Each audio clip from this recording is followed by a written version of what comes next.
Hello?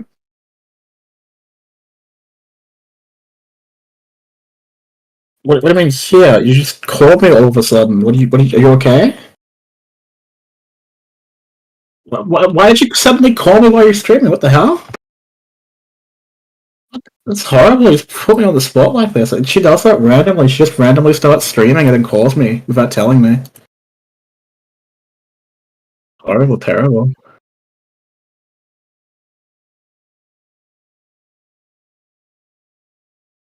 Are you not actually streaming? Oh my god, this is so embarrassing.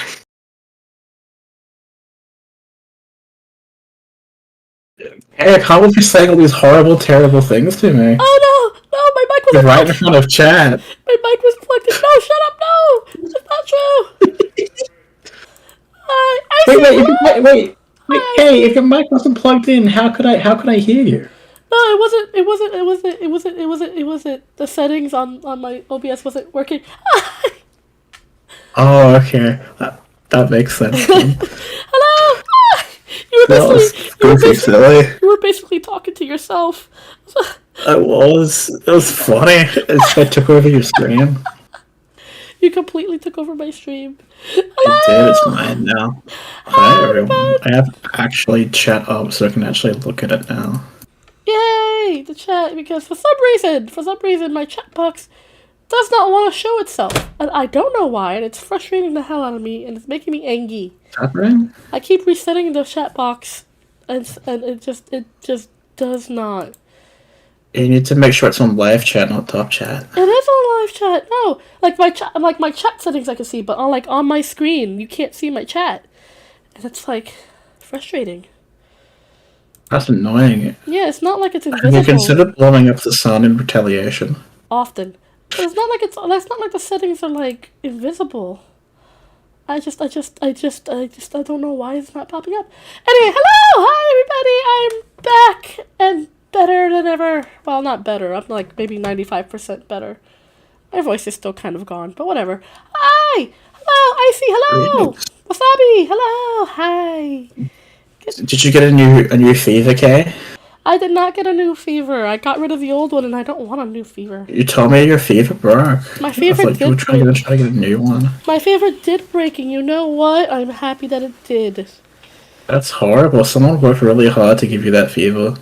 Yeah, no. Wait, my settings are all funny. Hold on a second.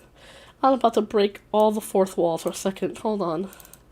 You guys are gonna be taking a peek behind the curtain real quick. Because, for some reason my settings... There we go. That's better? Okay, that's better. Alright, awesome.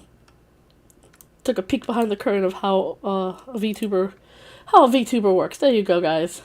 Little knowledge for your day. Hi! Anyway. VTubers aren't real. VTubers aren't real. We don't exist. We're just a fig... We're a fig Newton. Except Ferd and Gura. Ferd and Gura are real. I mean, at the end of the day, all VTubers are real to some capacity. I mean, I like that they think that we are real to some capacity. There's there's a massive frame rate drop, okay? There's a massive frame rate drop? Is it real? It's a hole in reality, and now it's fixed. Oh, okay. Oh! Wow, there's the chat! There's the chat! Why is the chat so delayed? Why is the chat... VTube Kussy? VTube PR...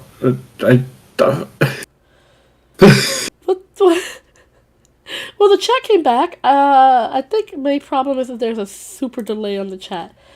The chat settings, so I'm gonna fix that. It does indeed look like it. Also, chat is awkwardly in the middle. But why? Yes, I put it in the middle. It's between us. Why is there a chat delay? Why is there chat delay? Chatter. It just happens. It's like a moderation thing, I think, with OBS. Oh, God. I think. I don't remember. I don't know how to fix it. I have it on my end too. My one's intentional though, because people love coming into my chat and saying horrible, terrible things. That's not a joke. It's legitimate.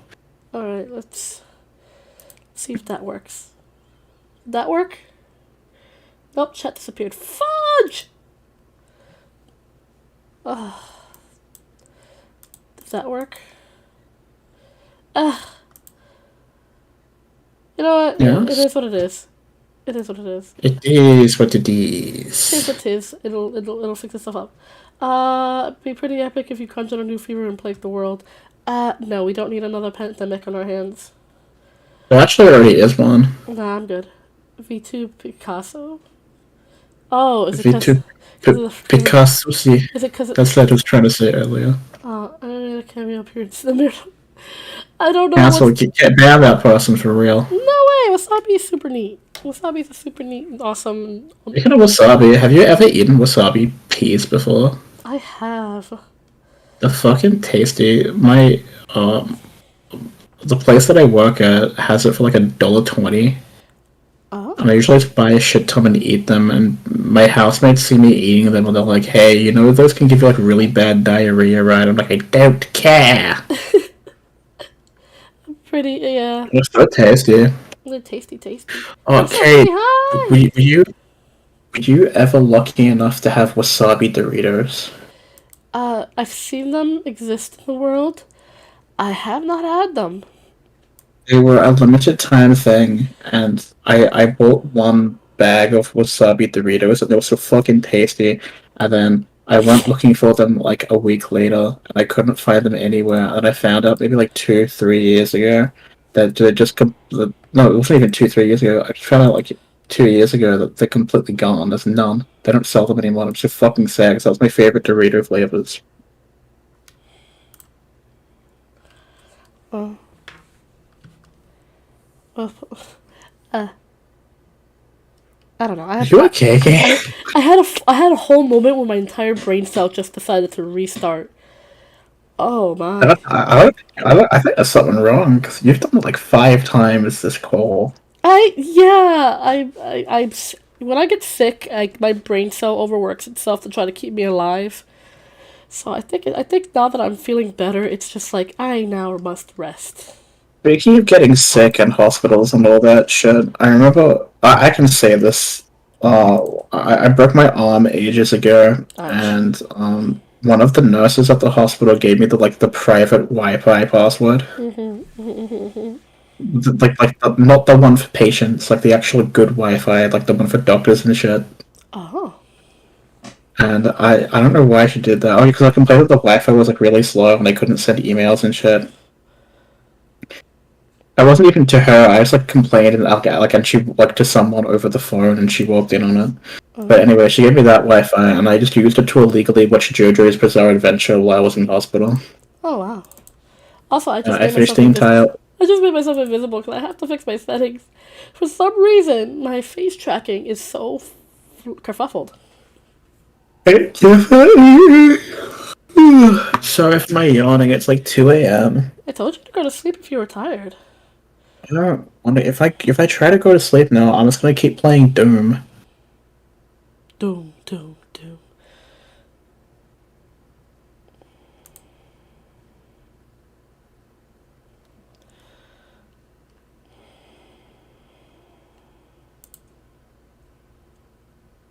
I've been playing. I started playing Doom recently.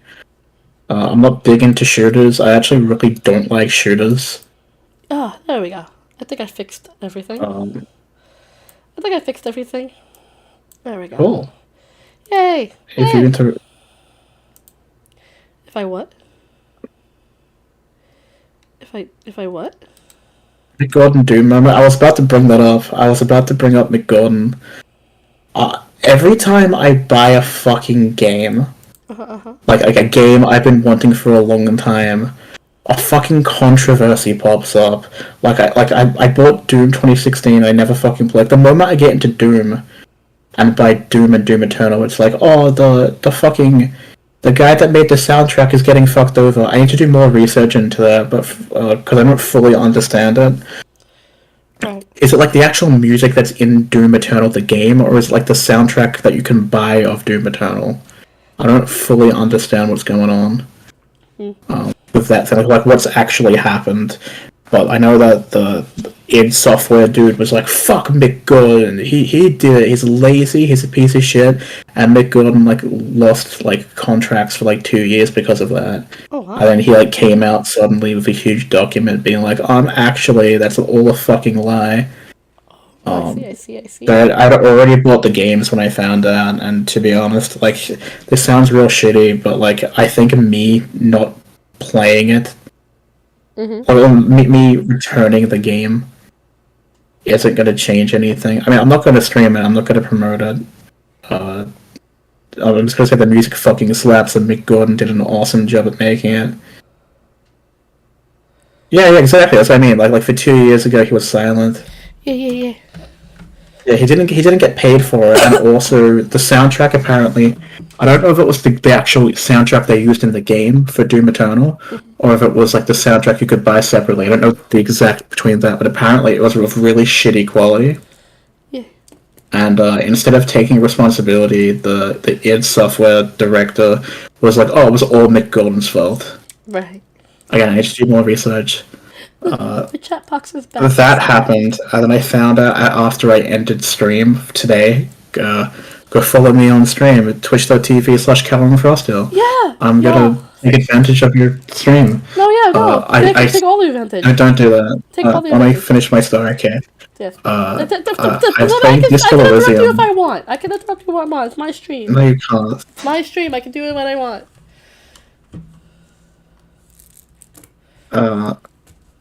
What was I mentioning? Brains turned off. Today's the day we're all I was playing Disco Elysium. And I found out after I finished stream that the company fired like everyone that worked on it. Oh my god, really? Or some shit.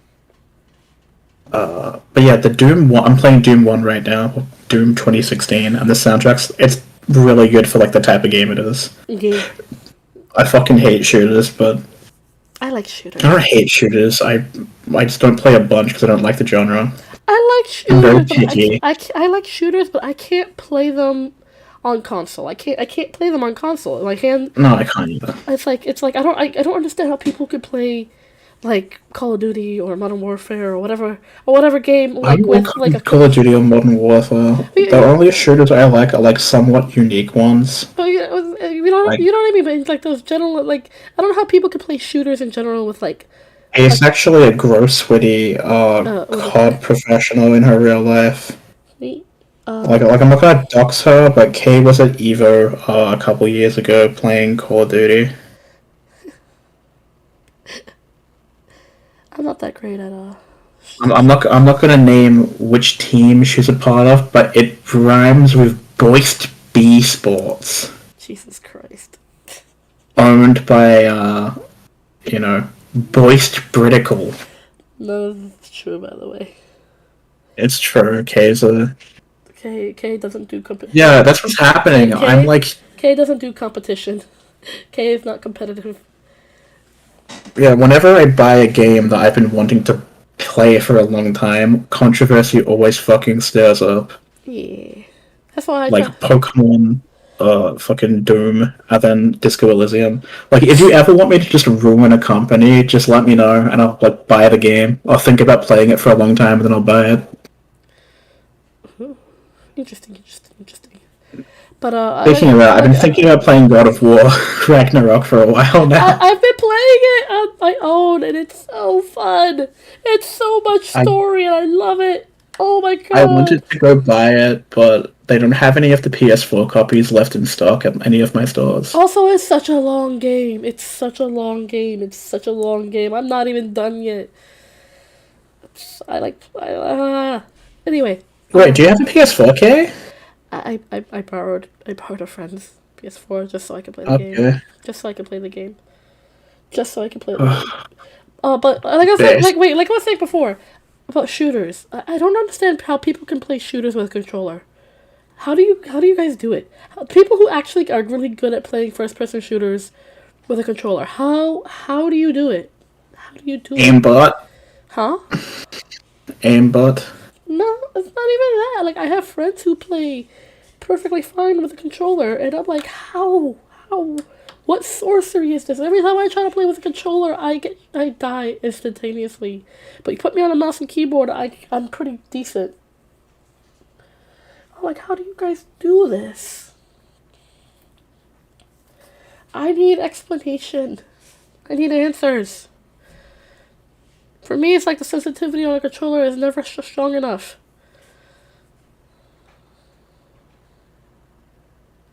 Oh yeah! Right, I was gonna talk about I got pretty good playing Battlefield on aim assist. How do you do it? Like, Wasabi, please, I need an explanation. How do you do it? Aimbot. They download aimbot, they just cheat. That's how they do it. That's how anyone gets good at anything on a controller. They just cheat. I highly doubt that. I know that people can actually just play on a controller with no problem. I mean, they're all cheaters, all of them. If you go to an official shooter tournament and they're using controllers, they're all using aimbot. Not everyone uses aim assist or aimbot. It's not true. Everyone's using aimbot. It's real. You and your conspiracies. Anywho. I'm serious. Your manager Charlie told me. I don't have a manager. Charles White, your esports manager from Most Critical Esports. I don't do esports. Stop saying lies. It's real. Stop telling people lies. Bad. One of these days, someone's gonna believe it, and it's gonna be real funny. I'm not a competitive person. I don't do esports. I just like to play for fun. I nearly joined my esports, the university esports team. Ew, gross. When I was going to uni, but I didn't because COVID happened. COVID. Oh, right. Look, before anything else, let's talk. I want to talk about the schedule for the week because it's a little different this week. And I if you haven't already seen it on the community tab or my Twitter, or in my Discord, you probably wouldn't know. But I'm not gonna be streaming on Thursday.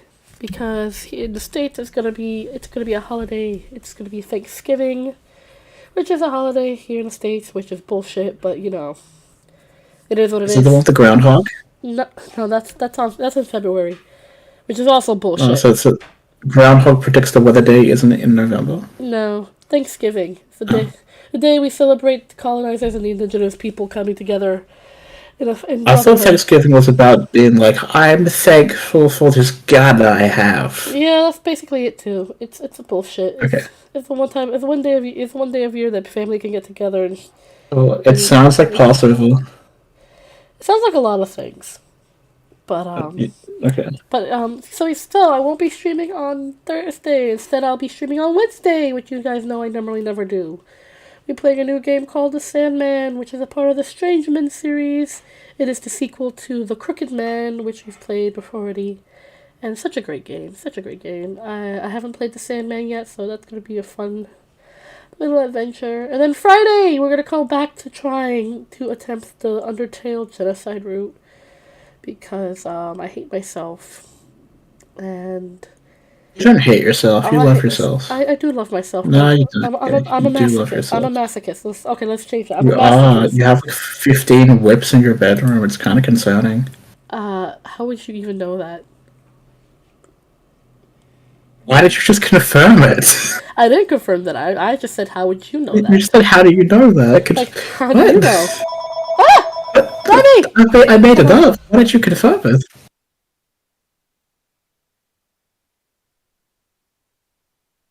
Anywho, let me get a little. Sorry, I interrupted you like a horrible guest. Let me interrupt me because he got overexcited.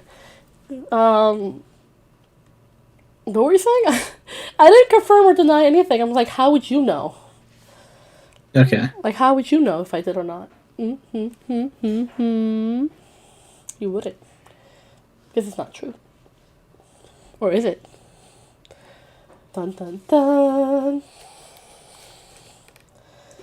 Anywho, but yes, I hate myself, so I'm gonna be trying to do the Undertale route. So I did some research while I was laid up in bed about the Undertale route, and there's a lot that goes into it. There's actual requirements in every level in this game to actually stay on the genocide route. It is bonkers.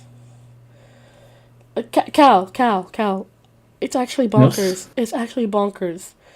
Like you have to. It's like you have to actually have a kill quota before you fight the boss, the level boss. Like you have to kill Yeah. for the ruins, you have to kill 20 monsters and reach level 4 And you didn't know that? before you fight Toriel. In Snowden, you have to kill 40 monsters before you fight Papyrus. In Waterfall, you have to kill like 30 monsters before you hit Undyne. And it's ridiculous. Okay. Something I'm pretty sure you can do Mm-hmm. is you can in the tutorial fight, right? Uh-huh. I'm pretty sure in the genocide run what you're supposed to do is you weaken her by like pretending you're doing a pacifist run. And then it gets to a point where she stops fighting you, and then you just kill her. Oh, I know. I've done this already.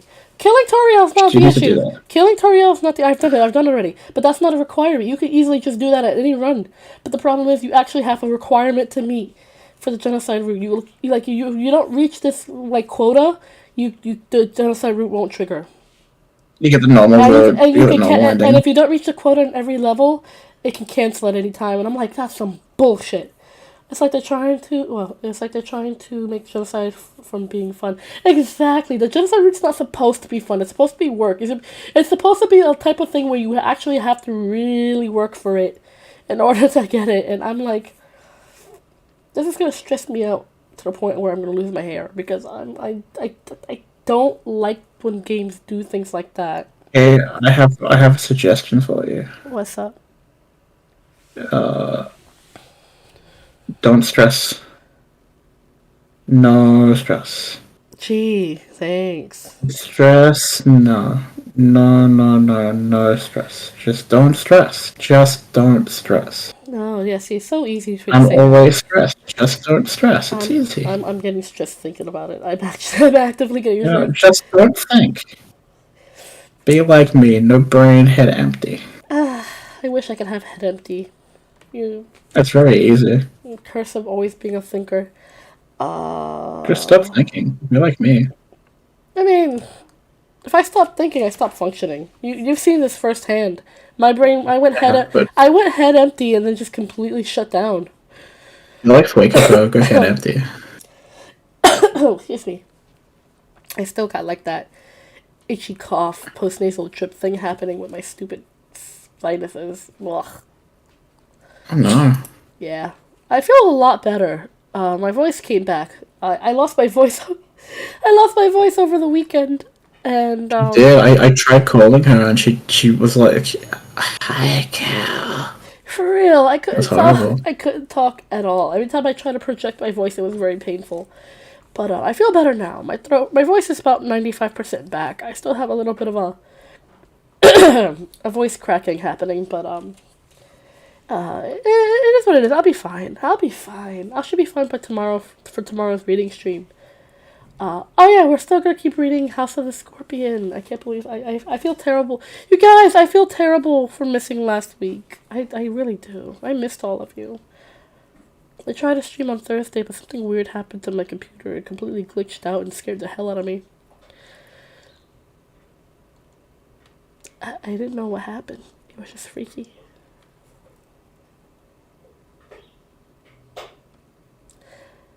Hey, Cal. Briggs? Cal. Yes. Cal. Hi. Yes, I'm here, I'm present. Hi. Is there something you wish to say? I don't. I was gonna say something, but I forgot. Say it. Damn, this is what happens when I go. This is what happens when I go head empty. See, you're like a noob head empty. Like, your head empty is literally just head empty. I'm like a professional head empty. So my head doesn't go empty. It just, goes on autopilot. I just completely disassociate and just let, the words just keep coming out of my mouth. Like this sentence right here. This is just like a word flow. I'm not even thinking about what I'm saying. I'm just saying stuff. You're just saying the words. Those funny little words. You want to say the words? I am saying the words. I'm gonna say the word, okay? Oh, what word? I'm gonna say it. You told me to say the word. I'm gonna say it. Oh, What word do you know? Vulnerabilis. I said the words. Anyway. Oh, speaking of head empty, I think later, I don't know when later, but probably later, I will stream on the Discord server. If you're a part of my Discord server, we'll probably do some streaming because why not? What are you streaming? Jackbox? I don't have Jackbox. I should probably get Jackbox. You should. It's on sale on Humble Bundle right now. Is it really? In fact, you should. You should do it. I'll look into it later. But I don't know. I'll probably end up streaming Left 4 Dead 2 again because I did that last time and that was a lot of fun. Maybe Fall Guys. I don't know. I have Fall Guys. Stumble Fellows? Huh? Did you say Stumble Fellows? Yes, the funny little fellows that just fall over themselves. Stream Yeah, Black Ops Stumble 2. Fellows. Stream Black Ops 2 campaign. I don't have Black Ops 2. She does actually. She's lying to you. I have Black Ops, the first one. She has Black Ops 2, but she streams professionally. You need to stop.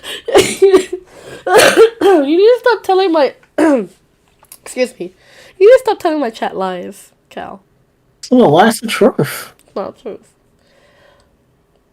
Would I lie to you? Yes. Would I lie to chat, Kay? I would not. Yes. Yes. I would never. I would never do such a thing. No, you would never do such a thing. I can't believe that. I would never. believe this betrayal. I would never give you up. I'd never let you down. I'd never run around and desert you. I'd never make you cry. I'd never say goodbye. I'd never tell chat a lie. Fluff you, dude. Did you just casually rickroll me? I can do whatever I want. I'm a lightning shoots from my fingertips. I am a god. I can't believe this betrayal. Well, so you're hiding. I'm not hiding anything. I'm not hiding anything. Another fun fact about Kay. Oh gosh. You telling me? Her toenails are like pure black. She like paints them black every morning before stream. Actually, that's not like a complete lie. I do paint my toenails. What the fuck? Just like I paint my claws, I paint my toenails. Yeah. That's not anything that's shocking. I like taking care of my nails. I was gonna say something way worse, and then I decided not to.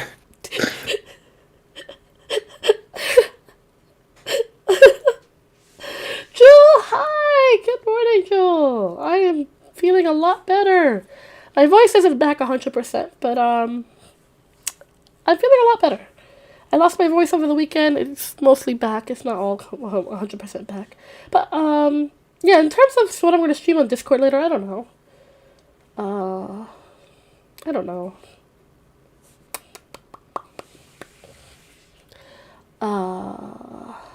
But yeah. So I mean, I'm just here to talk to you guys. I missed everybody. How was your weeks? How was your week last week? I missed everybody. Cal, I missed you too. I didn't get to talk to you very much last week. What are you talking about? You fucking dead. Oh, like talk, not just talk over text. Like, yeah, yes, we did. Last week. Yeah, we did. Didn't? We played Don't Starve together. Yeah, but that was like over the weekend when I was already feeling better. I also called you when you were feeling sick and was like, hello, Kay. You're like, I can't talk. I'm a little gremlin lady. I don't have a voice. But that again, that's over the weekend. I'm talking about the whole week. What was I doing this last week? What were you doing? Oh, because I had D&D. You did. Oh, did I tell you what happened at D&D? You did not. Or if you did, I don't remember. Because I was in That was the egg story. But I will tell the story before the egg story. If you want to hear the egg story, I want to hear the story. check out like my last just chatting stream. Okay, I'll tell the story again, but I'll tell the part that I wanted to tell first. Yes. So I have severe anxiety, and that's not an exaggeration. It's real fucking bad. It is a real thing. It is bad. It's part of a few of the conditions that I have. It's like not a symptom of it, like not a side effect, like a trait of it. So when it comes to catching public transport far away, or especially to places that I don't know, like Regan's house, I get very anxious. And on the day that we played D&D, I figured out that I'd have to catch a bus very early in the morning down to the big city, and then catch another bus from the big city to Regan's place and get off somewhere that I've never been before. I've been to Regan's place, but I haven't been to that bus stop. And it would have taken me like 2-3 hours to get there. Oh, that's not. Hi, not nice. Am I still sick? No, I am regaining my voice. I lost my voice over the weekend from copious amounts of coughing and phlegm and stuff. So no, I'm feeling much better. I lost my voice over the weekend, but I am regaining it back slowly but surely. But hi, it's good to see you. Thank you for being on. Thank you for coming to the stream. I hope you're doing well. As you were saying, Cal, I'm sorry about that. Actually cancelled. Oh, don't cancel me. And that day, the day that we were having D&D, it was a horrible, terrible storm. Like a real bad storm. Oh no. And my aunt calls me up. She says, "Oh, I'm coming over I'll just take you there." And I was like, "Oh no, that's fine," because I realized that if she comes picks me up, like I'm gonna be there like an hour, 2 hours early. Right. And she ended up picking me up and dropping me off at Regan's. And it's kind of like, you know how like people do that weird thing where they like wait for you to like enter the house before they leave? Yeah. She was doing that, and I knew I was like 2 hours early. Oops. For Regan's. I was like, oh no. Yeah. I'm not gonna describe what I saw I'm not gonna. I shouldn't talk about that. Regan will actually get legitimately mad at me if I say that thing. We won't talk about it then. But I ring the doorbell and she finally drives off, and I start walking, and I get in the group chat. This is an angry message from Regan. I'll fucking read that. I'll fucking. I don't want to misquote Regan. I'll read it out for fucking datum. Let me get up my Discord and scroll back a few days. I've been talking a bunch. Ew, what the hell? That's the Spelljammer. Ew. My glasses are disgusting. I'm like cleaning my What's glasses. wrong? I'm cleaning my glasses because I haven't been able to do so. I usually clean my glasses like once a week because I wear like makeup and stuff a lot. I haven't been able to do it since I was sick because I don't have the focus and I want a steady hand for it. Now that I'm cleaning my glasses, it's kind of gross. Got it. I'm finally found the message. Regan sends to the group chat. If that's either of you at my door, I'm going to fucking kill you. I'll leave. Oh no. And I feel real bad because it's like 2 hours early. It'd be like. So I feel really bad, and I just start walking off towards the park to fuck around for an hour, like read the book, you know, Right. leave Regan alone, and then a fucking horrible, terrible, like actual full-on like biblical storm happens. Oh no. The wind is insanely strong. My umbrella like gets like legitimately broken. Oh. Let's fucking get like a real bad hailstone. It's like probably like the size of like my knuckle. Oh no. It's real fucking bad. And then Regan's like, dude, what the fuck, come back, like messages me. So like I start walking back to Regan's place. I still feel real fucking bad, and I kinda like don't talk until everyone shows up. I felt horrible. Aww. But I mean, that was not really yeah, entirely in your control. Your aunt was like, "I'm I know. taking I you." explained Regan that. Yeah, but I mean, I'm glad you worked it out. But I'm like, that's not your fault. Yeah, it felt real shitty though, because again, I just got real bad anxiety. I hope next session I'm able to get there easily. Our next one's on the 6th of December. Ooh, neat. Because I'm so sick of like having a game like once every like 3 months. I want to try to have one like once every like 2 weeks minimum. Right, like how I do with my friends. Yeah, because I always want to finish this campaign because I'm currently writing a sequel to this campaign, Right. even though it's not done yet. Which is very funny because a lot of things have gotten in my way that have changed the campaign that I'm currently writing. They've given me a puzzle that I need to solve, basically. Oh, I see. But anyway, this session, the party had gone. It's Light of Xeraxis for anyone that wants context. Yeah. I'm not going to explain all of Light of Xeraxis. I'll just summarize it real quick. These weird crystal vines start coming out of the player's planet, and it's draining the life from the planet, and they need to go stop it. Otherwise, the entire planet dies and everyone on it. Right. It's a big space adventure. Anyway, the players were going back to Waterdeep. Yeah. Actually, I can skip all of that shit. All that shit's interesting. I mean, it is, but it's only interesting in the grand scheme of things. I'll just go to my favorite part of what happens. Yeah. So the players are traveling in a spelljammer, which is like a ship, but it can go in space. Ooh, space. It's like a spaceship. But like I can't say spaceship because you'll be like, oh, like Star Trek. No, like Pirates of the Caribbean. Like But an I threw the ship into space. like an actual like ship, not like a Like an actual shuttle. boat. Yeah. Not like a shuttle. So they're going through wild space. After having recently dropped off people from their planet that they were able to save at a place called the Rock of Brawl. And they're traveling to. They don't know where they're traveling to yet. They just know that this Griff, who's like a hippo dude, is like, hey, we need to go find a coalition to help save your planet, but first we need to find a map to get there. Right. And traveling to his friend's place, Topola. She's very cute. She's a very cute lady. I love her so much. She's fucking adorable. Aw. She's fucking weird, and I love her. She reminds me of Luna.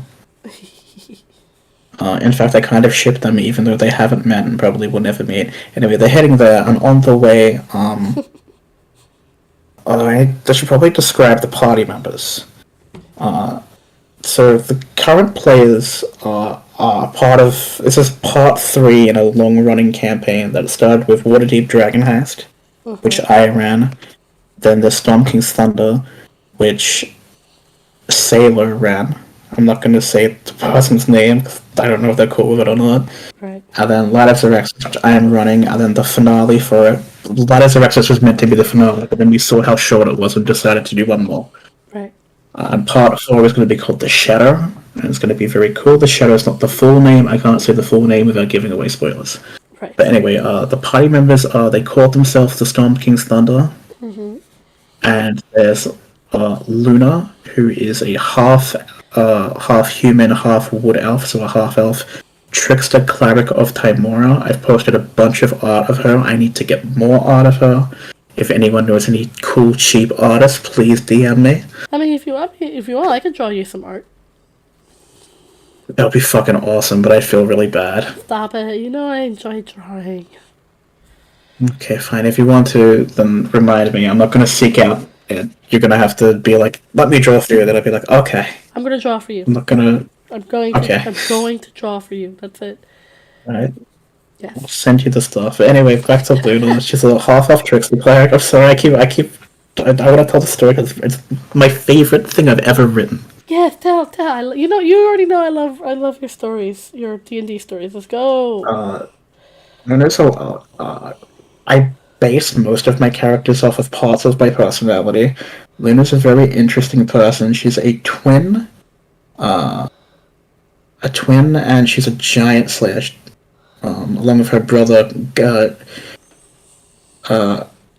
Geralt. Mm-hmm. Not Geralt. No, wait, Geralt. It was like spelt like Geralt the Witcher from Witcher 3. But my friend hadn't even played Witcher 3 or What? seen anything, so he had no clue. He just saw the name and was like, "That's a cool name." That's hilarious. Luna's brother or twin, Geralt, acts nothing like Geralt from The Witcher. His, or a little bit if you want to think about it, but not really at all. Very stoic, very epic. Anyway, they joined the party He's not after. Henry Cavill. That's it. It's not Henry Cavill. He's not Henry Cavill. And it's not Liam Hemsworth either. Blah. So It's disappointing. disgusting. So disappointing. They joined the party after an incident called the Lunar Airship, the Yassilda Airship incident, which I made a whole video about. You did. She's a fun character. She's very. Her ideology is that everyone needs some fun in their life, so she performs all these pranks and shit. And she's cool, and she's my character, so she's not really a part of this campaign. She became a background character, which is fine. Mm-hmm. I was fine with it. I made it cool. Mm-hmm. There's Joran, who's Regan's character, and Joran is a female dragonborn wizard who, through a series of events, became the Open Lady of Waterdeep, which is basically like she runs the city of Waterdeep. Oh, like a mayor. Which is a massive fucking city. She's a mayor. Got it. She's kind of a sassy girl boss. She's basically the party's unofficial leader. Ooh. Regan plays Joran so fucking well, and she's had a lot of character. All of these characters have had 2 campaigns worth of character development, except for Luna, because again, I was running the first campaign. Right. Joran's very serious and a little bit paranoid at times, but it's understandable why, if you know the context. She's a good character. There's Char, who became her... I don't know if they're married or if they're dating. I'm pretty sure it's just dating. Char is a dragonborn monk, right, who became a semi-gunslinger. I don't know how to describe him very well. Right. Oh, in case... in case anyone's wondering... Is it shrimp? Really quickly, in case anyone's wondering why I'm leaning over and stuff, I'm fixing my glasses. I had some loose screws, so I decided to clean and fix my glasses so that I can see. Just a little quick context, because I'm leaning over and I can see in the stream that I'm stuck in weird positions. I'm just trying to fix my glasses. I was just going to say as a joke that you had died. No, I'm very much alive. I just really needed to fix my glasses. I think I need to replace them. They are scuffed. I don't know how or why, but my glasses are kind of falling apart. I see. I actually had the lens of my right eye pop out the other day because the screw... That's horrible. Because the screw that was holding the frame together, like, fell out. That's just horrible, terrible, okay. Yeah, so I need to get new glasses. But as you were saying... Well, okay, I've lost my train of thought. I'm sorry! I'm joking. I'm sorry, that was so mean. Glasses arc lore? No. My glasses are simply glasses. There's nothing special about them. They just help me see. Hey, there's nothing special about the glasses at all. But there's something special about the person wearing them. There's nothing special about the person wearing the glasses. I just exist. Okay, well, I was trying to fucking compliment you, but okay. Oh, sorry. I was completely self-depreciating. I'm sorry. That's horrible. You're cancelled. What? Because I made fun of myself? Yeah, I'm gonna be honest. Self-deprecation's kind of cringe. I mean, yeah. I don't do it. I used to do it all the time, but I've gone from self-deprecation to self-defecation. I have toxic positivity about myself. Toxic positivity. Gross. Toxic positivity is a good coping mechanism. I mean, I guess depending on... Like instead of being like, oh man, I'm so shit, everyone hates me, I suck, you'd be like, man, I'm the shit, everyone loves me, I'm so fucking awesome. Toxic positivity. Without being delusional. So without being delusional. I agree with you, Kay. That is inspirational. Jesus Christ. Give me 1 second. I need to evacuate my sinuses. Okay. Kay is creating her famous e-girl snot. You can buy it on her Redbubble for I think it's about $45.95 plus shipping. What are you More if you want to get it signed. What are you saying? Disgusting. Oh, and how can you plug your merch? What merch? I wish I had merch, but I'm not going to be Your selling e-girl snot merch. I'm not selling my snot. That's disgusting. But what if someone sent you $35 USD right now and asked for e-girl snot? I'd tell them to get help and send the money back. Coward. A coward? No, that's disgusting. You know what I would do? What? I would learn your signature. I would like sneeze into it, and then I'd sell it and pretend it was from you and keep the money. I'd never tell you. You're disgusting. Anyway, back to my interesting D&D lore. Char's a shrimp for Jordan. It's very cute, but it's a little bit cringe at times. There's Sedmond, who is one of my favorite characters. It's played by Sailor, who was the second DM in this trilogy for Storm King's Thunder. And Sedmond is used to be a member of Xanathar's assassin branch of the Xanathar Guild. And he's got such fucking interesting lore that's deeply tied to Xanathar, and it's very personal, it's so interesting. He's a bit of a goofy dude, but also somewhat serious. He's like a grizzled old man, but he's not like an old man quite yet. Right. But he's at the point in his life where all this terrible shit's happened to him, but he's kind of like, well, dealt with it all. Just kind of accepted it. Like, he's not edgy about it, he's just like, yep, my wife and daughter were murdered by Xanathar, and I can't fucking do anything about it. This was like nearly 10 years ago. Hold on. I just need to move on. It's like wholesome. But little does he know. Those characters, Flogta, who is Geralt's player's original character. From Flogta had to leave because Flogta became a father to a changeling and had like 4 kids. Ooh.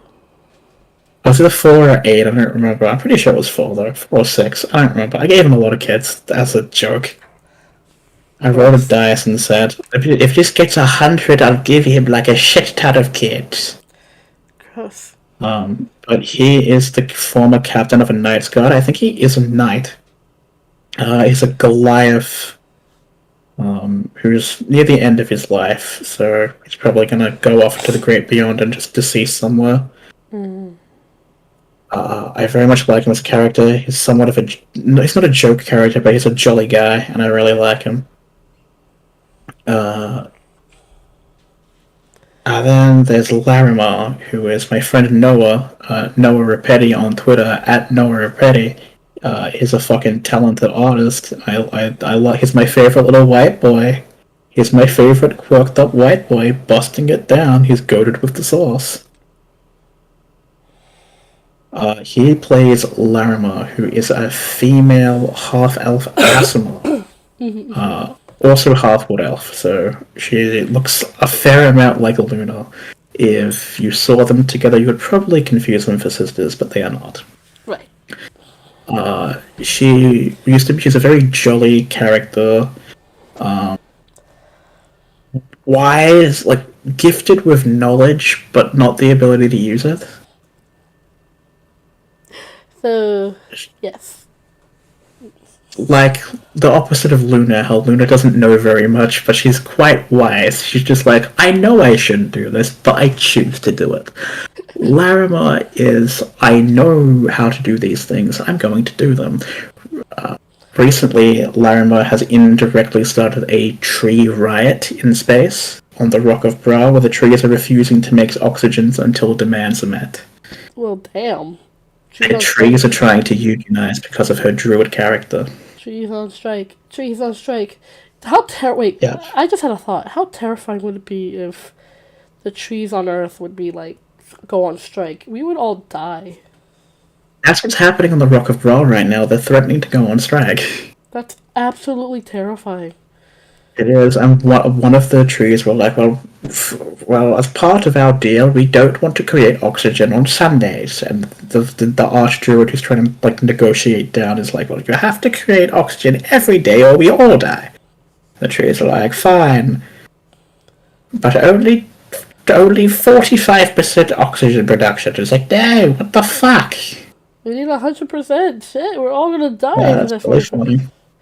If, But anyway, onto the story. that's terrifying. That's a They're terrifying traveling back from the Rock of Bral towards Topola's Tower, and Larimar is on watch duty. Joran is the Spelljammer, which means she's kind of like the navigator of the ship. She's like driving. A Spelljammer needs to be a arcane user, so a spellcaster, who sits in a chair and kind of syncs up with it to control it. Right. So basically, her and Larimar are the only ones that can actually do it. Also Luna, but Luna's not here, and also, I'm going to be quite honest with you, I don't trust Luna to drive a Spelljammer. I can understand why.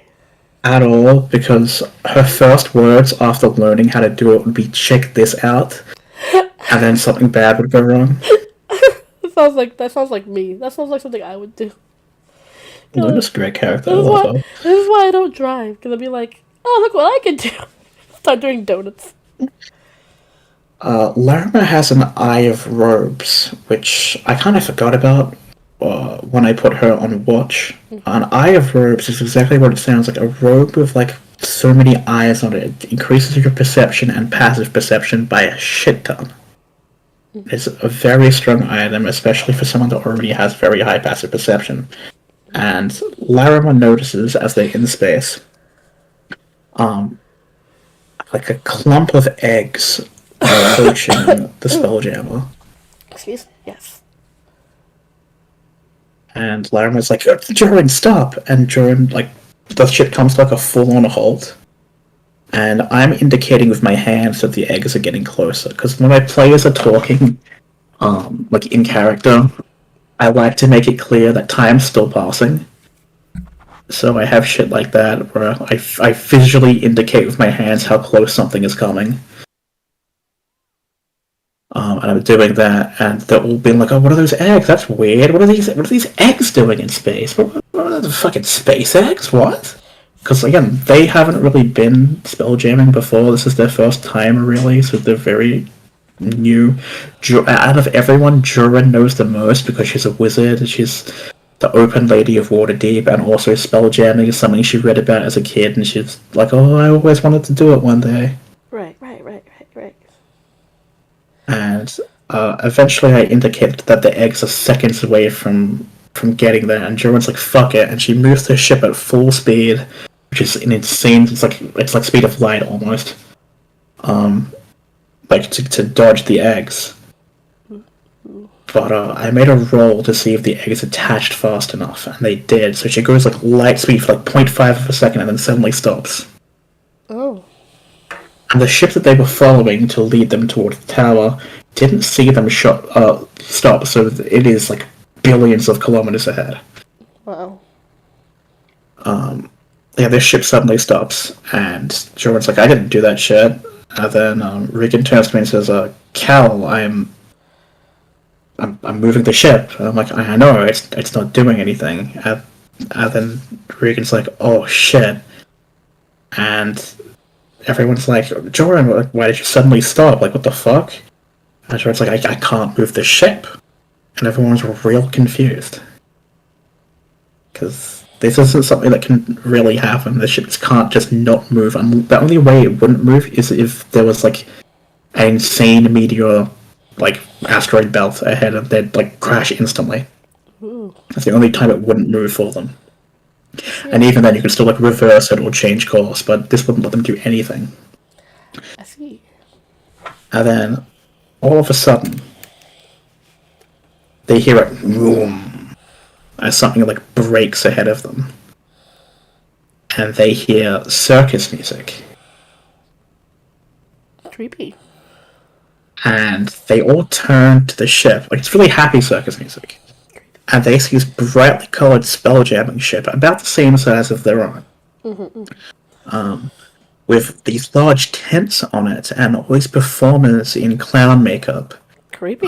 Juggling and breathing fire, swallowing swords, all performing. And then there's this man with a top hat and a trench coat. Not a trench coat, a tailcoat. That's the word. Who's like, come on, welcome everyone to Monty Python's Flying Circus. And all the players were like, what the fuck?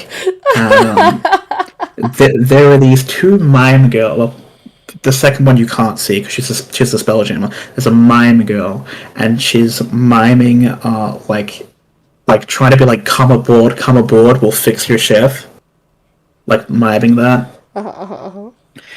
And Joran, because she's like the unofficial party leader, is like, what are you all doing? And it's like, he's like being like, oh, but we're traveling circus, and we see that your spelljammer seems to have stopped. There's nothing out here for like a couple days.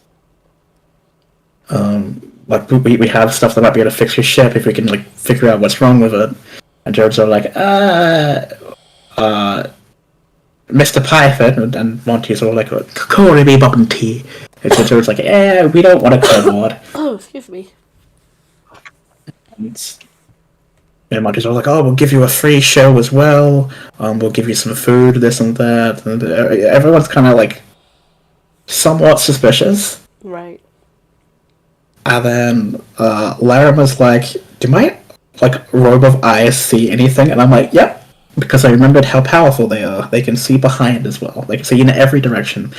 And I said, you see a couple of clowns climbing aboard the ship from a small rowboat. It's called a jolly. That looks like a clown car. It has 5 of them in it.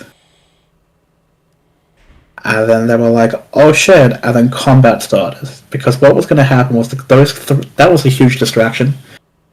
Those like clowns were gonna like come behind the party and knock them out with gas. Gross.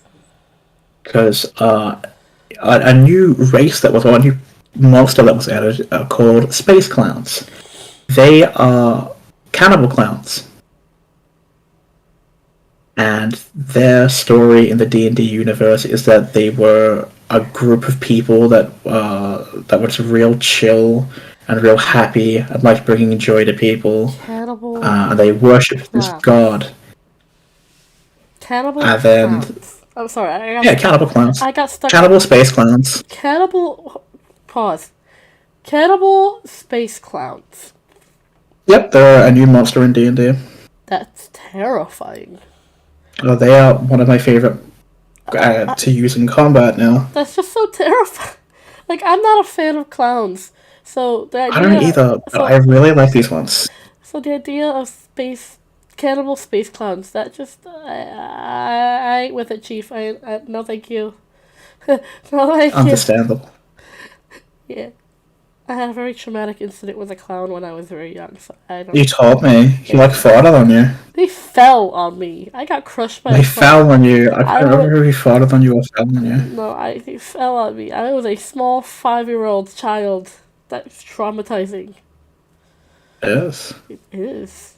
I did not like it. I did not like clown. Understandable. Still don't like clown. But do you want me to not talk about this anymore? I don't know. Because it's kind of relevant to the story. It's just clowns. Like the joke, cannibal joke, this is clown takes 22. Ha! Ha ha ha. Well, I can stop telling the story if you'd like. Oh, no, please continue the story. I'm just like, ugh, clowns. Alright. Ugh, gross. Because it is extremely relevant to it.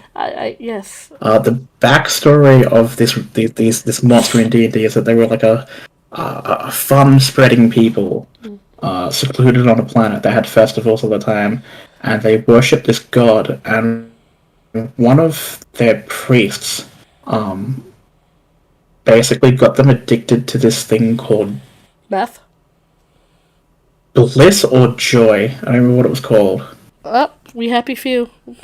We happy few. We Something like that. It was. I know. I can't remember what it was called. It was something like that. You know, And I think I just figured out what I was going to play on my Discord stream later. I think I'm going to play We Happy Few. I remember when that game was announced. I was really Booby, excited for Booby, it. no! And the game ended up being Booby, crap. Booby, no. Get back. Get back. You're going to knock everything over. I love you, sweet baby boy, but no. No. No. No. No. Why are you obsessed? No, no. Come on. Come on. He's tangled up with some wires here for my mic. Hold on. Oh, no. Get. Come. Come on. Booby, you're gonna knock everything over. You're gonna break my mic. Come on. You're 15 pounds of fun. Come on now. Oh gosh. All right, as you were saying, now that I've wrestled my cat off my table. The priest got them addicted to a drug called joy or bliss. I can't remember the name of it. And after they were all addicted, they found out that this chemical was actually some kind of ichor from the depths of the nine hells. Uh-huh. And because they'd already had so much, it started bleaching their skin permanently white. Uh-huh. It was basically jokifying them and turned them into cannibals. Mm. And then some stupid Dowa, which are like a little penguin race, some stupid fucking Dowa showed up to their planet and was like, "Look at me! Ow. Look at me! I have a spaceship! I'm so fucking cool!" Did you just bite me, you bad boy? You just trying to bite me? You just trying to bite me? Clip that. Huh? Clip that. Clip that. My cat. He's just... Clip that, chat. Check that. Clip that. Clip that. You know what I'm talking about. Clip that. Did you just try to bite me, you naughty boy? You know I bite back. Clip that. Okay. Clip that for real. I'm trying to put For you real. down. I'm being You're serious. fighting Clip me. that.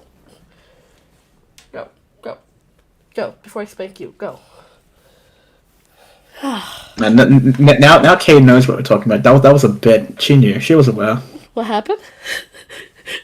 Back to my stuff. I had to take my headphones off. What happened? Don't worry about it. What happened? Some stupid Doa, which is a little penguin race of merchants, showed up to their planet and was like, "Look at me! Look at me! I have a spell jamming ship. Would you like to buy one?" And the cannibal clowns were like, "Yes! We want to go to other planets and eat other people that aren't our own people. What the fuck? It's amazing." Yeah, so because of that stupid fucking penguin, space cannibals, clowns, exist everywhere. I see. That's fucking horrible. But anyway, terrifying. a huge fight happens, and it's like a ship-to-ship fight. The space clowns are using their huge fucking fuck-off cannon, and they have these like ray guns. And my monk's like, "Can I deflect the rays?" And it's like, "No, because they're not a projectile, it's psychic damage." And my monk was like, "Fuck." And I had been really struggling with combat really badly for a long time, and I modified this race a lot. I combined different things, but something that the space clowns have, which I used to my advantage, because this is ship-to-ship combat, basically. They have an ability where when they die, they explode into acid. And normally that's not a massive thing. It's like, oh, it's like an extra 5 damage, whatever.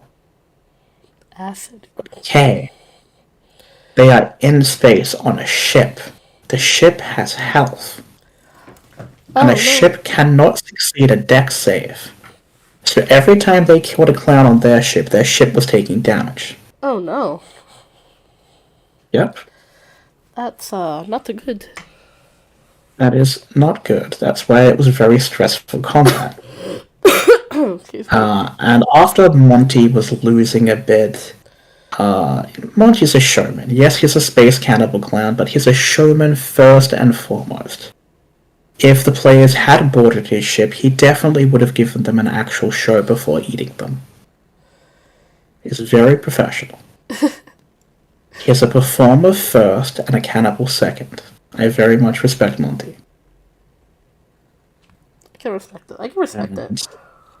as the party was winning and Monty's crew was dying, and he was starting to get about half health, he was like, "Fuck it," and said, "Start up the finale." And the Spelljammer, the flying circus, started ramming the player's ship. Oh, wow. Damaging both ships. He did that twice, and then Monty's ship started acting weird. Earlier, my players were like, "Oh, can we target where they keep the powder kegs?" And then I was like, "No, because that's not there." And Shah, who plays Char, it's very confusing. She asks, not the character, the player. She asks, "But that doesn't make sense. Like, how are they firing all this stuff if not powder kegs?" And I was like, "Powder kegs is not what fuels the ship. Powder kegs are not what fuels the weapons." And Shah got a little bit annoyed. She was like, "Fine, whatever," because I think she thought I was trying to bullshit so she didn't just blow up the ship. I wasn't. That was legit something I've written down. All of a sudden, as the ship starts getting low on health, all these strange things start happening. As the ship starts crumbling away a little bit, the ground starts getting really hot, like it's being cooked, like it's sizzling. Not the ground, the flying circus. And strange things happened. The monk Sadman's bow staff turns into a living snake. What? Ooh. And Joran's hands turn blue suddenly. And my players aren't exactly figuring out what's going on. And then I put a D4 on the table with a 3 on it. And my players are like, "Oh, you left your D3 here." I'm like, "No, I didn't. It's there for a reason." And each round on the Spelljammer's turn, I would make that D4 go down by 1 and then narrate more strange things happening. And when there was about 2 left, I think my players finally understood what was happening. Oh. It was not gunpowder that fueled the ship's weapons. It was wild magic. And what Monty was doing was he had realized he had lost and was like, "I want to die in a big, fiery, wild magic explosion." Oh boy. And if you're not familiar with D&D, wild magic is exactly what it sounds like. It is uncontrollable magic. Anything can happen. If you are playing D&D and you are struggling how to make something make sense, just say the word wild magic, and then everything suddenly makes sense. It is completely unpredictable. It is a deus ex machina for writing anything in D&D, but I wanted to turn it into a fun little thing. It usually originates in the Feywild, which is like where the fairies are and stuff, but it can kind of be anywhere, and I thought wild magic would work well with space clowns.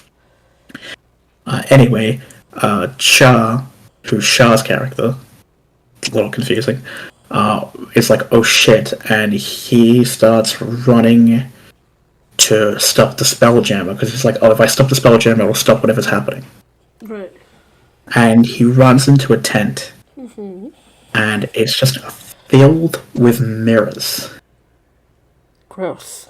And it's like, "What the fuck?" And then I'm like, "You're in a hall of mirrors." I'm gonna finish my story. I know. Give me a second. Oh no.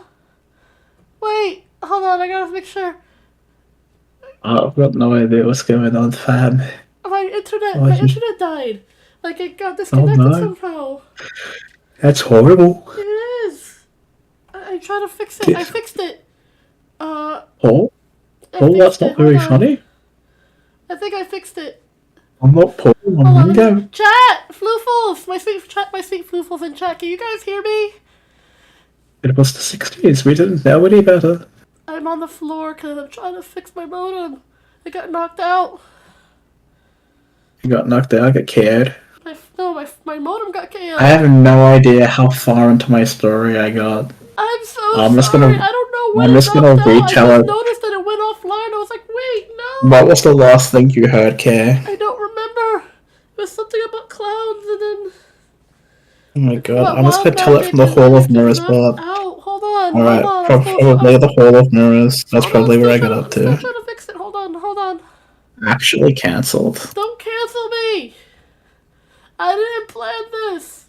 I need to get a new Did modem! you thought it'd be real funny even in the middle of my story you did. Hold on. Like I said, I'm on the floor trying to fix my modem. I can't It's believe on the this. bottom shelf of my new table, so it's like I gotta be on the floor to get to it. On. Uh, I'm gonna tell Creator to get me a new modem. Hold on. Oh no. I can't. I think it's working. Is it working?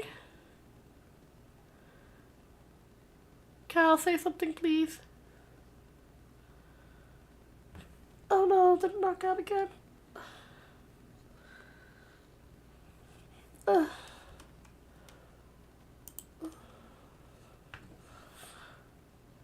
Uh.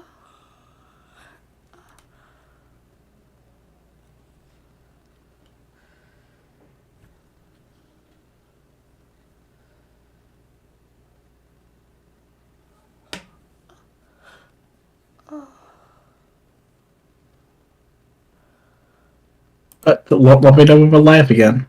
Are we live again? Okay.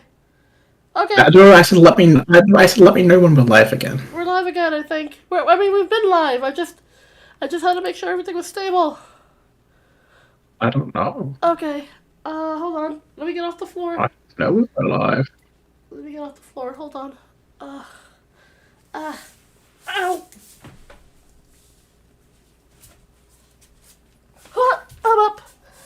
I'm up.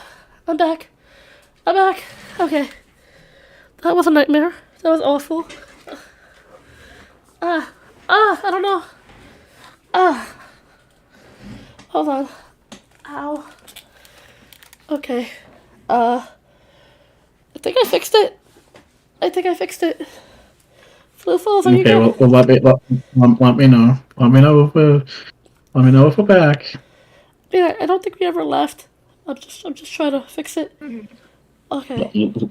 Let me know when we're back, Walter. Ow. My butt and my knees. What happened to your butt, Walter? I had to sit on the. I was sitting Do on you need me the. to kiss it better, Walter? Do you need me to kiss your boo boo? You want to kiss my boo boo? Make it better? Go ahead. I'll kiss your boo boo. Kiss. Mwah. Aw, thank you. It's all. I gotta kiss your ass because Chad isn't here to do it. Don't be so mean to my chat. That was rude. My chat is lovely. Fun fact about me, I think I become like kind of an asshole when I'm tired, but I'm gonna tell the story. Hold on, I want to make sure. Are we still streaming? Well, we're not still streaming, I'm gonna scream the gamer word. You what? Let me listen. Hold on. Double checking if we're still streaming. Oh no, never mind. We're streaming now. We're streaming now. We're streaming? Oh, good. Yeah, right. Because my Wi-Fi randomly just knocked out. It's still having issues? Are you kidding me? Oh. I have no idea if it is or isn't having issues, but I heard myself in your stream, so that's good. Okay, good. I don't know what's going on with my internet. My Wi-Fi. It's been fine this entire time. I didn't hit my modem or anything, so it's not like I should disconnect or anything. Oh, that was juicy. I'm so sorry you heard that. Ugh. Hey, can I get back into my story, please? I mean, if we're still streaming, then sure. I just want to make sure because the story should have only taken 20 minutes. It's taken almost an hour. You're taking so long to tell the story. Tell the story. You keep interrupting me. Listen, it's not my fault. My internet decided to die. Okay. It's fine. Right. Okay, I'm gonna finish the story now, and everyone's gonna be like, "Wow, that was so cool! You're such an awesome DM." Right. So in the Hall of Mirrors, blah blah blah blah blah, and Shaw Shaw says, can I mime beating the mime to death? And I made her roll performance for her character, and she got really high, so I made the mime believe it because some weird shenanigans. So she's like, oh, I make her lasso, I'll start pulling the mime towards me. I made her roll performance again, and her character did it. And then I said, as Char begins pulling the mime towards him, you hear a loud pop, and you see that was once the spell jam, because the spell jammer's helms are a chair, which is like a seat that they used to steer the ship. It begins to pop as it was made of balloons. Ooh. And all of a sudden the ship begins to shake. And then I turn the little D4 to a 1, and everyone's fucking panicking. Monty's face begins to like grow bigger and smaller and kind of shift like he's being pushed and pulled in every direction. Right. Like getting bigger and smaller. Char's hands turn into lobster claws. Ew, pinchy. And all of the space clowns, including the dead ones, and Monty, begin to chant, chicken or egg, chicken or egg. What came first, the chicken or egg? Just over and over again. That's disturbing. Also, the egg came first. And Sedment is beating the shit out of Monty, trying to kill him. And right before Monty dies, because I'm going too far ahead. Joran comes in on her magic broom and takes Char and Larimer out of the ship and onto their own. Mm-hmm. But Sedmond, Floater also escapes. Floater's character player wasn't here this session, so I kind of played him for a little bit. And I don't like killing characters if their players aren't here, so I didn't do that. Right. But Sedmond was left on the ship to fight Monty by himself, and he succeeded. And right before Monty dies, he does a slightly modified quote from the ending of A Midsummer's Night Dream from Puck. Mm-hmm. But basically being like, if you were offended at all by anything in this performance, it doesn't matter because it's all a dream, and we're all friends here, and you should clap for me because the performance is over, and if you're offended, I'll fix it. Basically, that's a paraphrase of the quote from Midsummer's Night Dream. And then all of a sudden, a giant egg forms where the ship used to be, with Sedmond inside it. And like a giant chicken egg. And all of my players are fucking confused. They all look at me being like, what? And I was like, yeah. The whole enemy spelljammer turns into a giant egg. And I was like, what the fuck? And they all look at me being like, wait a minute. Sedmond's on that ship. Where's Sedmond? And everyone's freaking out. And then I go to Sedmond's player and be like, hey, can you come out back and talk to me for a bit? And everyone's like, oh, did you have to do it privately? And I'm like, yeah. Oop. And I take Sailor out back, away from everyone, and I'm like, hey, listen, man, I don't want to kill your character. And he's like, oh, no. And I'm like, listen, I don't want to kill your character because, again, the timer ran out, so the wild magic explosion happened. But you were kind of left by yourself by all the other players to pretty much solo the boss, and it feels a little cheap for you soloing the boss and then just dying because no one saved you. Damn. So I kind of want to kill you, because I feel like if Floater's player was here, he would have been able to save you, but I, again, wasn't playing. He wasn't here, so, I don't want to punish you for a player not being here. So I said, alright, so you have one of two options.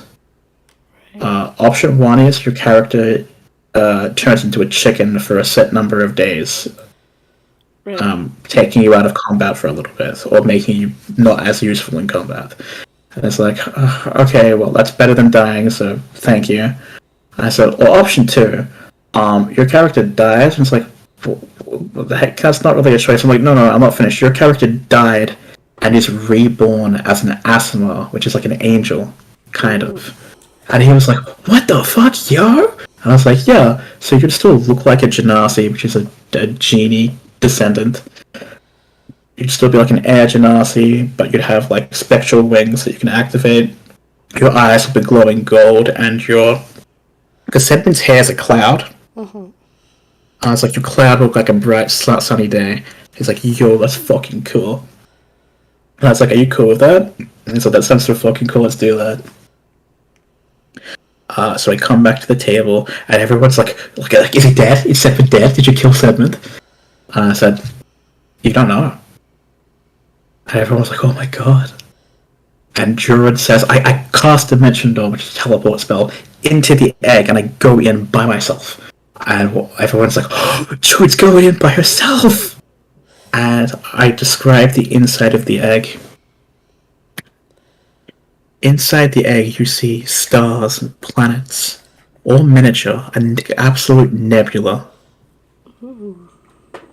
And sitting in the center, in the fetal position, is a completely naked Sedman. Floating in some type of liquid. You can easily breathe in it and quite easily swim in it. It has no discerning smell. And Joan's like, I swim towards Sedman. And as she gets closer, she's like, I reach out and grab him. And as she grabs him, his eyes open up and they're like a bright gold, and like wings emerge from him, breaking open the egg. Ooh. And that's where I ended the session. Everyone was like, what the fuck? What the fuck? And I said, Sedman has been reborn as an Asimar. And I closed my book. And everyone was like, yo, what? Everyone went insane. I was so happy because I'm very self-conscious and real shitty to myself when I DM, especially with combat. I understand combat is important in D&D, and it's sometimes fun. As a DM, I hate combat. I don't like doing combat, especially if my players are overpowered, so I have to balance combat. I had to pull a lot of bullshit to balance combat that session by basically not attacking the players and attacking the ship instead, and intentionally making enemies that damage the ship easier. But I like doing fun RP stuff like that, the egg encounter. One of the player that didn't come to this session, Floctor's player, he doesn't know this has happened yet. We've all intentionally hid it from him. So next session is going to start with me saying Sedmund and Joran emerged from the giant space egg. And he's going to be so fucking confused. He'll be like, what happened? And I'm going to describe how Sedmund has glowing gold eyes, a sunny hair, a sunny rain cloud for her hair, or sunny cloud for her hair, and fucking angel wings. And he's going to be so fucking confused, and it's going to be such a good new session. That'd be so cool. But yeah, that was my story. I think that little egg, or that whole combat, and the ending of the... I was going to call it the Monty Python circus encounter. It was something I had completely written, because the book just says, oh, if you roll this much on a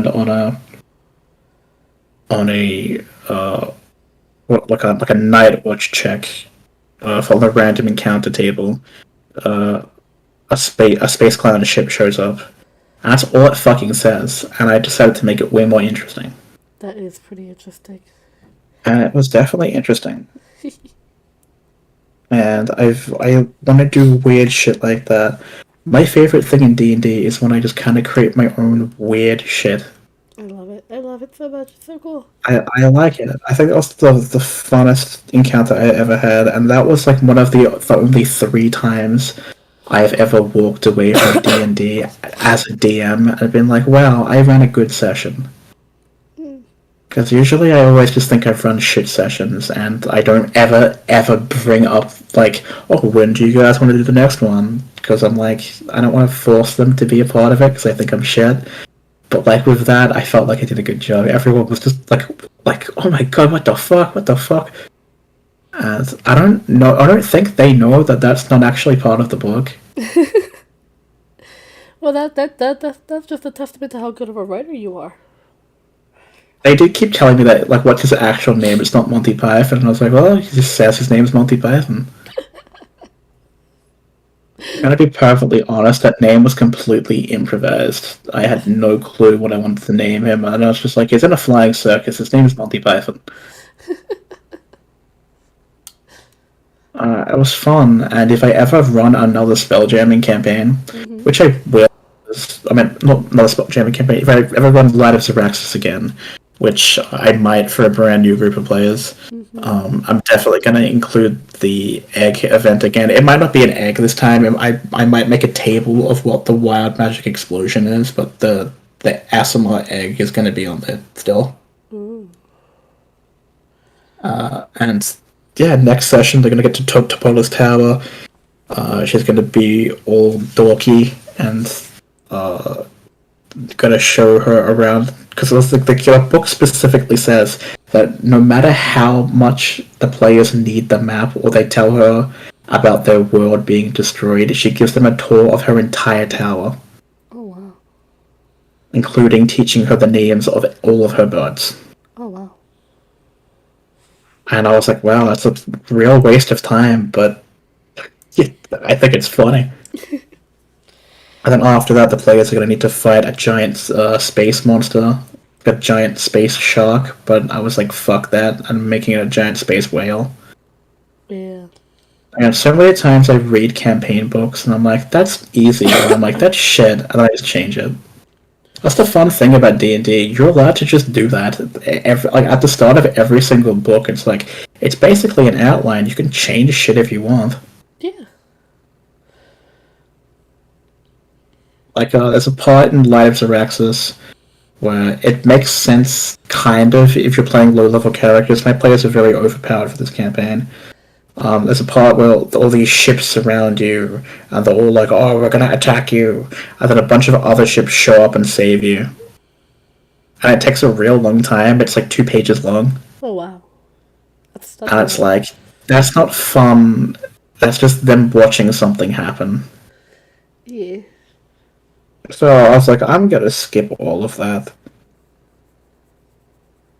And I think they're happy that I did, because after they were passed out, I explained to them what was meant to happen. They're like, wow, that sounds real boring. Because it would have been 20 minutes of me describing something happening that the players can't do anything in. Right.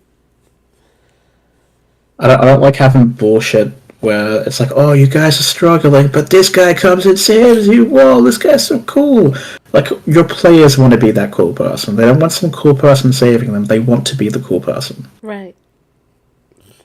So unless it's something like, oh, this person shows up with the Sword of Legends and throws it to you guys, that's fine. Because your players are still using that sword to get the kill. But if that NPC shows up and gets the kill, that's bullshit. Right. So I don't like having moments like that. In fact, I'm going to keep it vague in case any of my players hear this. At the end of the campaign, before the final fight, this thing's meant to happen, where this thing casts Wish, and wishes that the players are fully healed and have like the equivalent of like a full long rest. Ooh. And it's like, that's cool, but that's kind of out of fucking nowhere. I mean, it explains why it happens. And it's just fully healing your body for no reason. Other than to be like, wow, look, you guys are at full health now. Now it feels can't-holdy. I'm still going to have it there in case I decide to use it. Especially because I'm replacing the final boss. I had a little look at what it's meant to be. I was like, wow, that sounds real easy. I'm going to throw the hardest thing I can at them without breaking the game.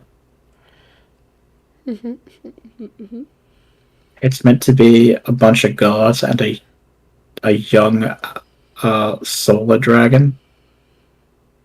A young adult solar dragon. And I was like, nah, my players are adults. I'm going to throw an ancient solar dragon, which is fucking massive. And has legendary actions and a shit ton of health. and it has an ability 3 times a day where if it fails something, I can just, which it won't because its stats are so high.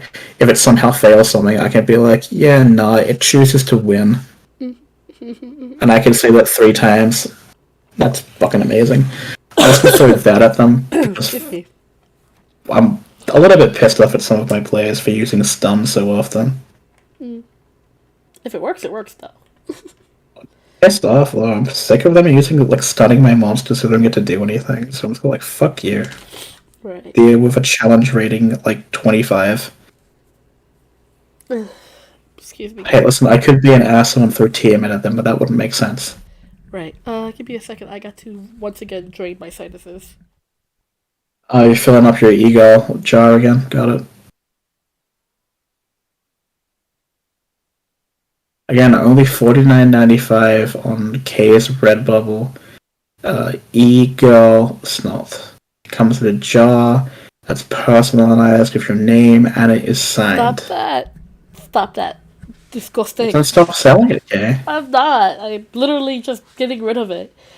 I know you're getting rid of it because it's so cheap. You're practically getting rid of them.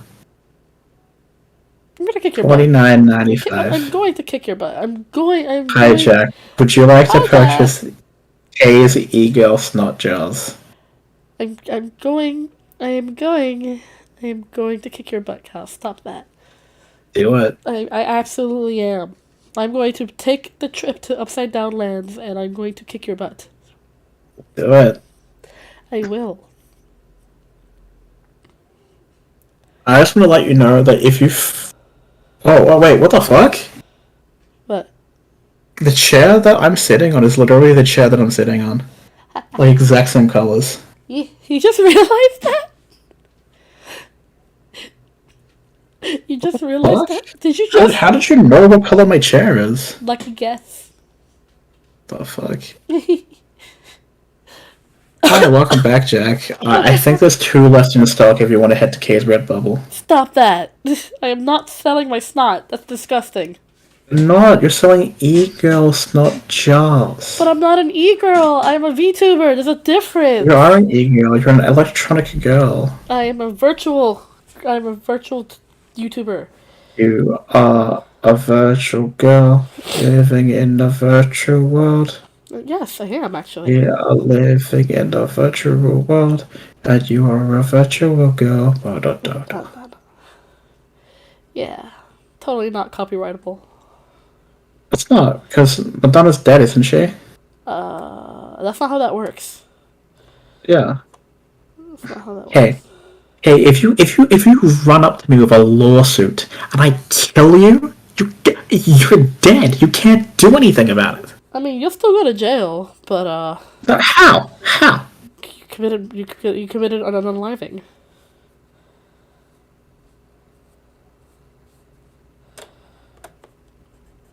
You committed an unaliving, so how that's a criminal offense. Okay, and then what's going to happen? Someone's going to come up and try to sue me, and then I just do the same thing. I mean, it's continuous. I mean, at a certain point, they're either going to arrest you or they're going to take you down like a dog. So. They won't, because I'd kill them before they can kill me. Yeah, I mean, I know you're a rogue, but that's not how that works. Hey, listen, Rhett. Let's say you have an insignificant ant, right? Oh, okay. And it's crawling up to get your sandwich. Okay. And you kill that ant. I wouldn't. That ant can't get your sandwich. But if more ants come, you just kill those ants. And if one of those ants is pregnant and has a child, a bunch of children, you just kill all those children so they can't get revenge on you. Right? Then your sandwich is safe. At that point, just destroy the whole anthill. But no, I wouldn't do that. Great option, Kay. Actually, that's a good thing to my simile, to my metaphor, right, Kay? So if someone was coming at me with a lawsuit, I just end their bloodline, and then they can't. But you'd still go to jail for murder because humans are not like ants. That's not how that works. Humans are more like ants than they like to think. That's not how that when you works. sit down and think about it, when you realize that the life of an ant is so similar to the life of a human, I don't think humans can comprehend that. I don't think they want to comprehend that. The fact that I can squish an ant as easy as I could squish a person, I think that frightens them. No. Even that long is just terrible. God, I swear to God, I just have moments on the stream where I just go full psychopath. Which I I'm sorry. appreciate. I appreciate, but I know that's like your 2 a.m., 3 a.m. brain going right there. 3 a.m. brain. 3 a.m. brain. My 3 a.m. brain is literally just tyrant. If I was like a world leader, like I'd be real friendly and real happy, and then someone would wake me up at 3 a.m. and I would just say, launch them all. Oh no. Launch all of them. Oh no. No warning, just launch them all right now. No. And that's how the world would end. Oh no. Like someone would wake me up at 3 a.m. and be like, what's a non-controversial country? New Zealand is on the phone for you, and I'll be like, just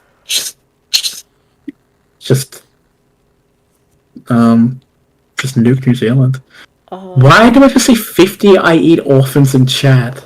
Did I say that? I mean, you're quoting, so yes.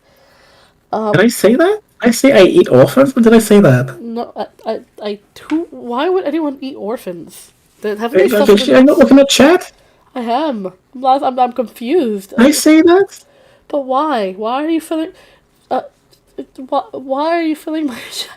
Why are you filling my chat with this? with I eat? I am that person for real. I'm genuinely concerned. Please stop. What is happening?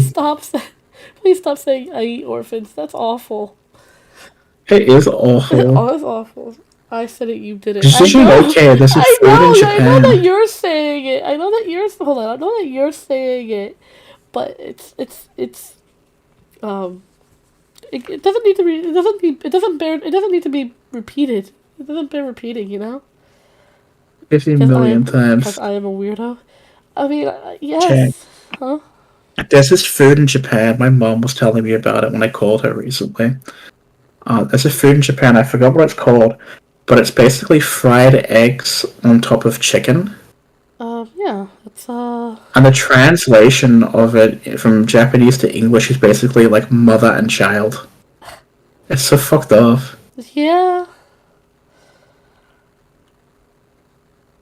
Please stop spamming I eat orphans. It's making me uncomfortable, please. Please. Would you please? Yeah, this is why you should have made me a mod so I could do what I need to do. I did make you a mod. I don't know how to abuse my mod chat. Oh, this is not my account. This is my alternate account that I used to like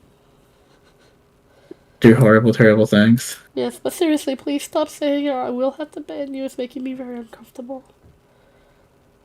I pressed a button by accident, Kay. What did you do? I didn't mean to do that! What did you do?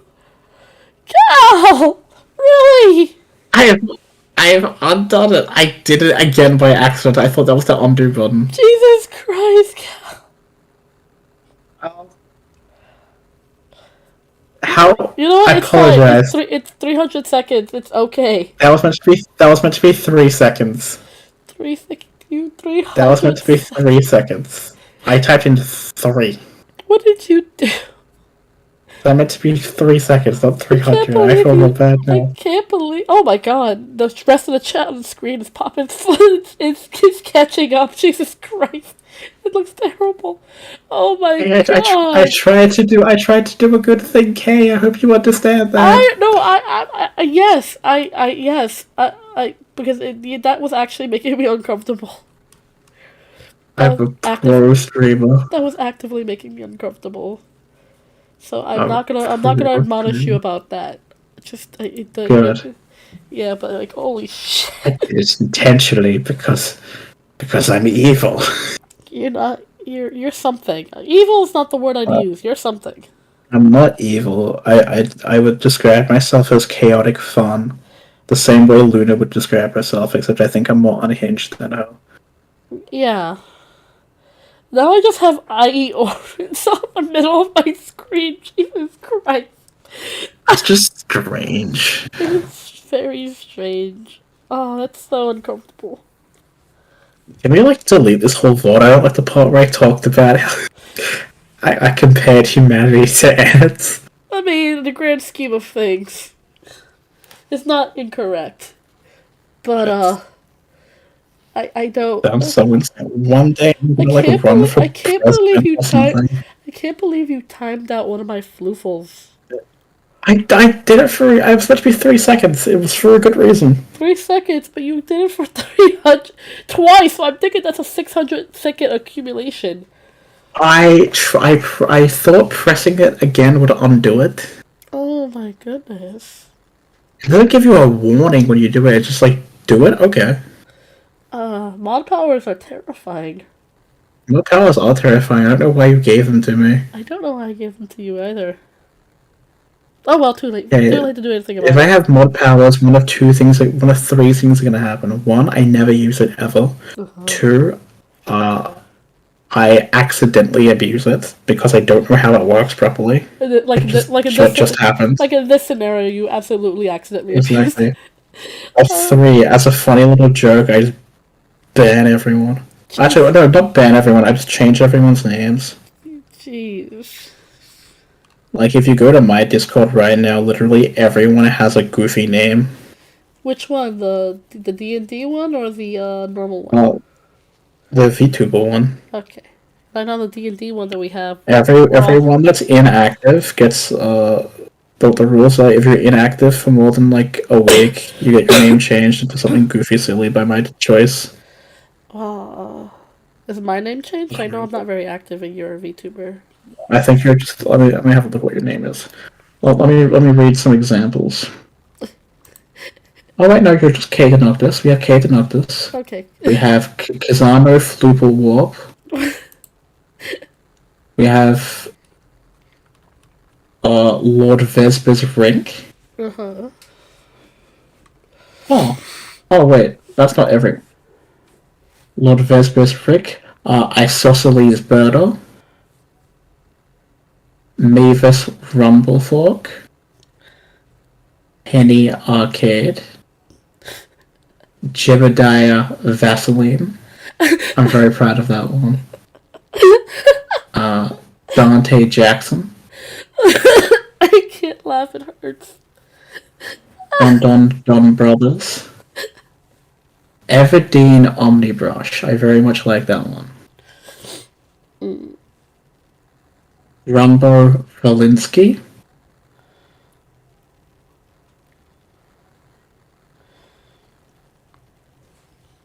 And that's it for now. That's impressive. But some of these people have been inactive for a while, so I will change their name. That is impressive. It's a horrible, terrible habit of mine, but I do it. I'd like to blame it on Regan if anyone brings it up, but no one's brought it up yet.